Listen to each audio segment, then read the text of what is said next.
are the 5 best precons of all time. I'm Mia, and I like to brush my hair after I get out of the shower. I'm Beezy. Sometimes I talk for so long that I blow out my voice. We're the Nitpicking Nerds, sponsored by Cool Stuff Inc., which means you can use code NERDS at checkout when you go to Cool Stuff Inc. to buy the cards that you were going to buy anyway to save 5% on your real money tax orders. Even Amber approves of that. It's a Black Friday deal, but every day use the code. If you also want to save, we're sponsored by Dragon Shield, best sleeves in the multiverse. Good sleeves. If you use the code NERDS at checkout, you can save 5% of real money tax dollars over there, too. Yeah, you can even use it on Black Friday if you feel like it. And we're sponsored by Moxfield. There's going to be an ad somewhere in the video.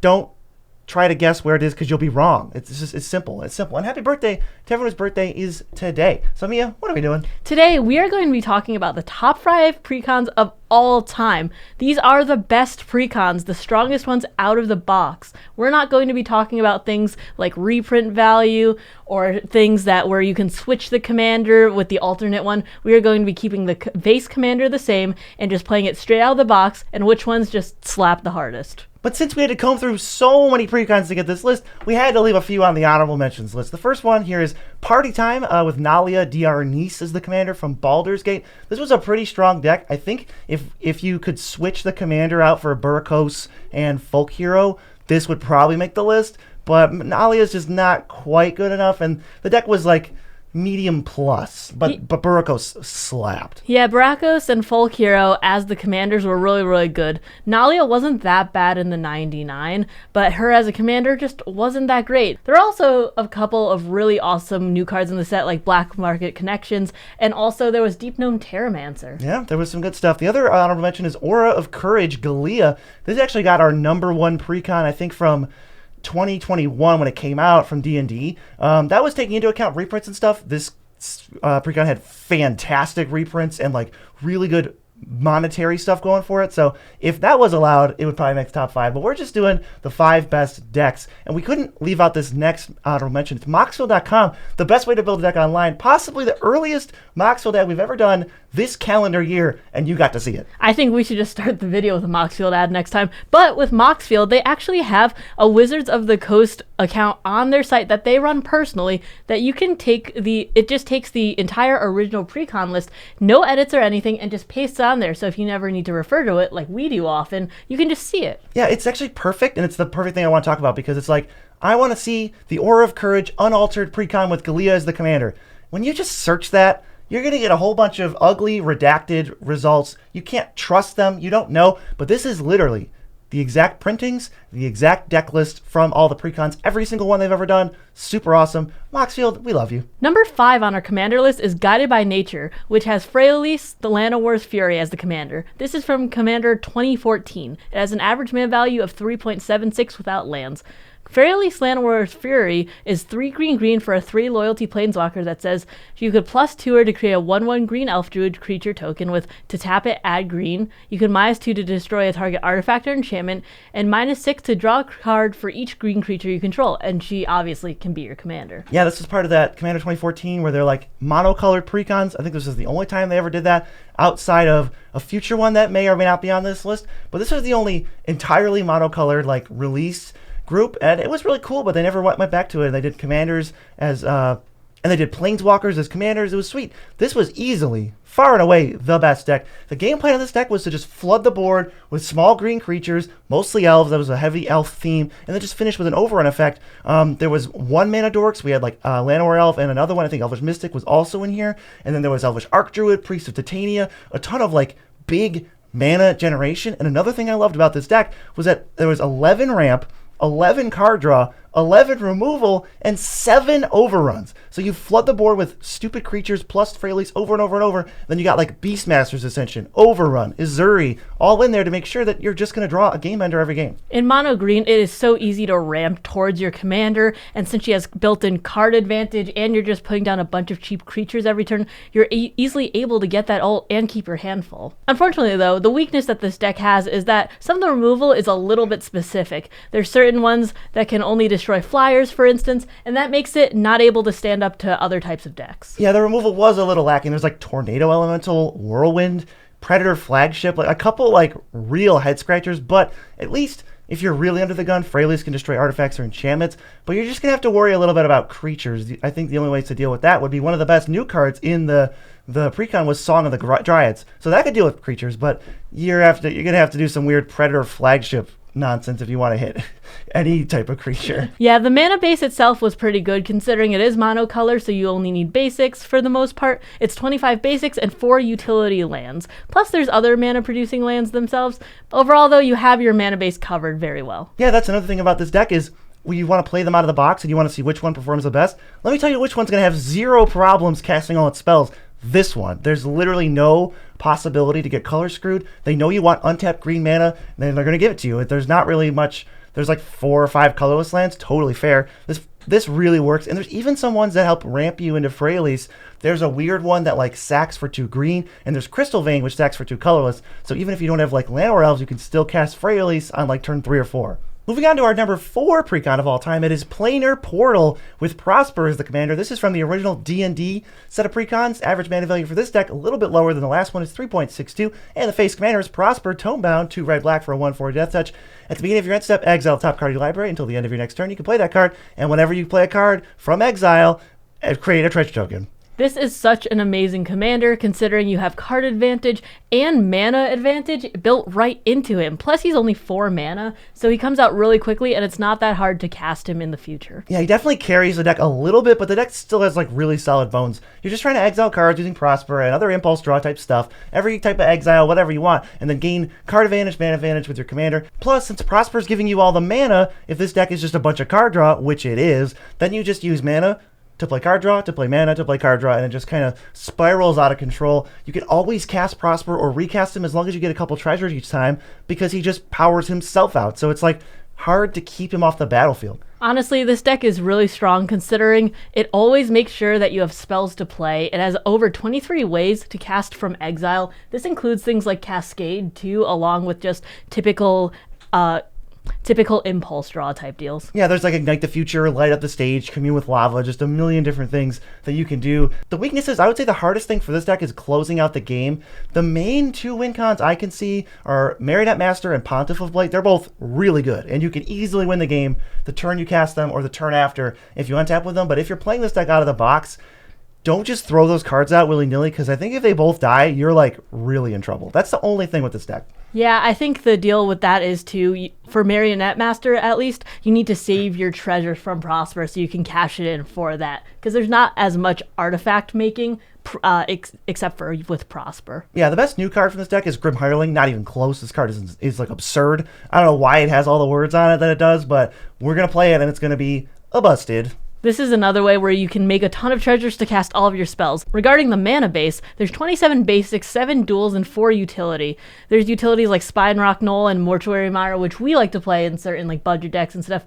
But other than that, this is flooding with a lot of basics. Moving on to number 3 is Plunder the Graves with Marin, part of the Commander 2015 cycle. The average mana value of this deck is 4 even. Chunky. And the face commander is Marin of Clan Neltoth. 2 green black for a 3/4. Whenever another creature you control dies, you get an experience counter. And these don't go away if Marin leaves the battlefield. At the beginning of your end step, choose target creature card in your graveyard. If that card's mana value is less than or equal to the number of experience counters you have, you return to the battlefield. Otherwise, put it into your hand. That's really crazy and super powerful. Yeah, the put it into your hand part is wild, because it means you don't even need any experience counters for this card to just be regrowth every single turn. And now that I'm thinking about it, the reason this stands out from that cycle of 2015 experience counters is none of the other commanders do anything if you have 0 experience. But for some reason, Marin is just still amazing. Like if you couldn't even get experience counters, if that ability was removed, this would still be a really good card. So I don't know what they were thinking with that, but this one far and away above all the rest of the 2015 precons. The game plan is just fill your graveyard, sacrifice your creatures, get them dead, trigger them so that you can just replay them over and over and over. Marin's going to grind you out. Marin's going to have card advantage on turn 75, and you're going to be floundering and dying. Yeah, you're going to be able to get so much stuff back from your graveyard. You're going to be able to ramp into it really early. You're going to be able to remove the threats you need.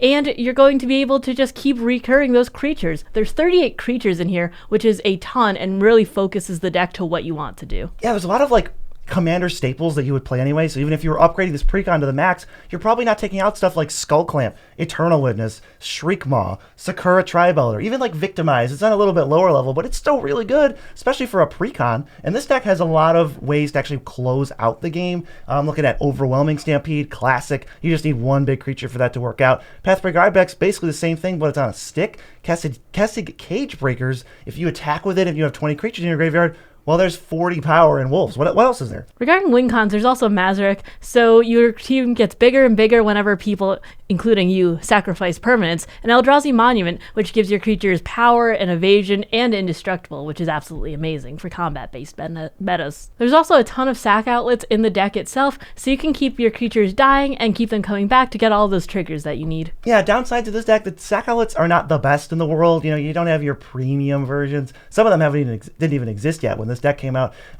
There's not a lot of expendable creatures. You kind of have to play like a few 2 or 3 mana things, then they sacrifice, maybe they come back, and they don't like draw a card when they enter. But this deck is so resilient. I think the best new card was probably Pathbreaker Ibex. It just runs people over. Even if you only have a few creatures and your biggest is like 4, that's still great. Yeah, it's still really, really good. The mana base is not the greatest. There's 9 dual lands and 2 utility lands, so it's mostly a lot of basics, unfortunately. But that still means in a 2-color deck, you're going to cast all your spells on time. It's not that big of a deal. That's part of the reason, like, the Ur-Dragon Precon didn't make it. It's 5 colors, and that mana base was pretty bad.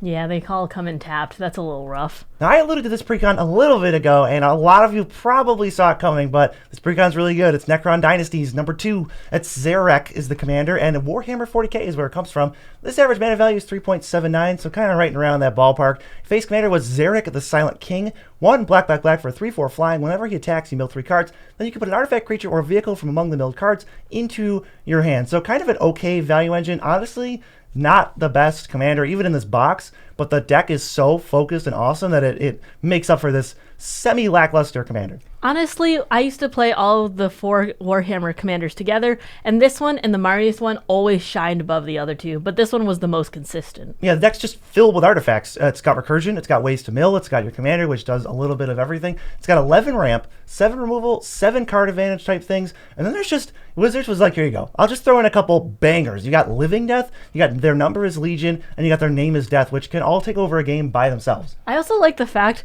that it's so consistent. Like, you'd expect to see a lot of this stuff in, like, green decks. Like, oh, there's a lot of ramp and removal and stuff. But there's even the Black Fog in here, which is really funny. There's 50 artifacts in this deck. Every card in the deck also, since this was much more, I feel like they gave much more attention to the Warhammer Precons for some reason. Every card had new art. Every card was, like, tuned towards Commander. There was no cards that I really looked at and I couldn't understand why it was in there. Even the new cards that they designed that don't see Commander play, they're still better than the random cards that they would throw into Precons back in like 2016 and stuff. So there's just some great stuff. I mean, Necron Monolith, Ghost Arc help you survive board wipes with the vehicle aspect of the deck.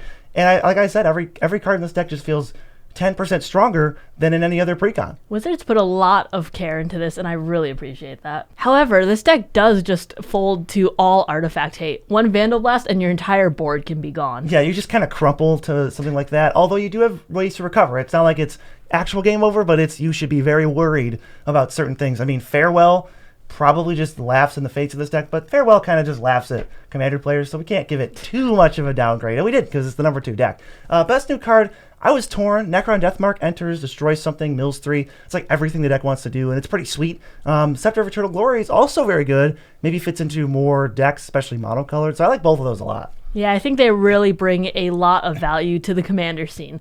Regarding the mana base, there are 30 basics and 7 utility lands, which is a little bit high, 37 lands for a monocolored precon. A little bit much, but it's not bad considering you will be able to cast your spells every time. Yeah, you're never going to be mana screwed. So when they make these monocolored decks really, really good and they put a lot of power into them, of course they're going to rank highly on the best Commander precons of all time. Moving on to the best Commander precon of all time is Exit from Exile with Faldorn from Baldur's Gate. The average mana value is 4.18 for this deck, which is a little high, but it doesn't matter because it's going to be worth it. Faldorn Dreadwolf Herald is the commander for this deck. 1 red and green for a 3/3. Whenever you cast a spell from exile or a land enters the battlefield under your control from exile, you create a 2/2 green wolf creature token. And you can pay 1 and tap her and discard a card to exile the top card of your library. You can play it this turn. This is really awesome because it builds your board really quickly, and it also gives you a way to exile stuff and get stuff out of your hand if you need to. Yeah, it fuels itself, so even if you just want to rummage a card, break even on that, then play a land that you exile at the top, that's cool. You still get a wolf out of it. This deck, what it'll do is it'll stick Faldorn. She's kind of in that sweet spot where she doesn't always die to spot removal. She kind of sticks around, and then you just make 15 wolves over the course of the game, and opponents are just kind of like, how do all those wolves get there? And you're like, every time I do anything, I get a wolf. She's so cheap, too, so if she does manage to leave the battlefield, you can cast her pretty easily. That's the other thing about Faldorn is she falls into a similar space as Prosper, where you can just fill the deck with card draw and ramp, and as long as the card draw is impulse draw, that just builds into the next Faldorn you have to cast. It just builds into the next card draw spell you want to cast. The quality of the deck is extremely high. It keeps a great board presence. Faldorn just kind of adds bonus power to whatever you do. So even if you just spend all the time spinning your wheels, she still gives you chump blockers, and it's got a lot of power and toughness to throw around. So while you're drawing cards with like Escape to the Wilds, which is such a good inclusion for this deck, and just pooping out wolves left and right, you've still got like Lelia, who gets bigger whenever you're doing all this, and you have Atali, the original. Whenever he attacks, you flip the top card of everyone's deck and cast all those spells that are there for free. Like, it's got power, it's got beef, it's got card draw. What's not to like? I think these are really amazing ads, and the fact that it's just playing into the Gruul strengths, really. With this deck, there are so many strengths. There's so much ramp and card draw. You can just keep casting your spells and keep going. Even if she leaves the battlefield once or twice, you could just keep bringing her back and making a ton of wolves. There's 16 ramp spells, 12 removal spells, and 12 card draw spells. And with her, there's just more advantage to exile the top and play them. Yeah, it gets a little muddy on how much card advantage is in the deck, because there's like cards that can do it once per turn, multiple turns, and like it's all impulse draw. So I think that number 12 might be a little low, which is even better. Like this deck, maybe 16 or something if you want to count like all the possible ways to get advantage. As far as weaknesses, it's kind of got the Prosper thing going, but it's definitely closes out games better than Prosper. It's got Enrace Forerunners, Warstorm Surge, Passionate Archaeologist, and Outpost Siege. Outpost Siege can make it so that when all your stupid wolves leaves the battlefield, you ping everybody and just gun them down without combat. Warstorm Surge the same way. Whenever you do anything, you start getting wolves piling up damage. You just send it right at their face. Skip the whole attack thing. Passionate Archaeologist. As long as you control Faldorn, all your spells just ding upstairs and forget it's like the Marionette Master of this deck. But if you want to win through combat damage and all of the 2/2 wolves you make, you can use Enrace Forerunners to get that overrun effect. Yeah, what's your pick for best new card? My pick for best new card is probably Passionate Archaeologist. We love to talk about it on this channel, but it does just ding people for so much damage, especially since you are casting from exile left and right. So many decks are like best friends with that card. So I definitely see that one. My pick was Delayed Blast Fireball just because of how annoying it is. Not every deck wants it, but when you're in one of those Cast from Exile, Prosper, Faldorn type decks, it is literally the most frustrating card just because it's 3 mana, 5 to all your creatures, basically wipes your whole board, 5 to your face, so you take some damage and your clock gets faster. Now they're attacking you with whatever they have that you can't block now because all your creatures are dead, and it's just like, you just go like this. You're like, oh, why? Honestly, I'm pretty sure there's a couple Cascade cards in this deck too. So hitting that off Cascade feels really good for you and really bad for everyone else. Yeah, you play like Volcanic Torrent, another great card in this deck that just goes, whoop, Delayed Blast Fireball, and then everyone just questions their whole life's choices up till now. The mana base, you got 9 dual lands in there, that's okay. 5 utility lands, and the rest are basics. Not the best mana base, but you're still not going to have a problem casting your spells. 2 colors. It's going to be pretty fair. Wizards has been upping their game lately with the precons, so I think that the mana bases, if they start releasing like banger precons, some of the Lost Caverns of Ixalan ones are pretty good, so those mana bases improving might shake up this list over the course of the next few years. If you're thinking that maybe we missed one, maybe the LCI precons are on here, we just reviewed them all. You should definitely check them out. Come back, let us know if one of those should be on this list. Mia, what's tip of the day? Tip of the day is make sure to bring food for Thanksgiving.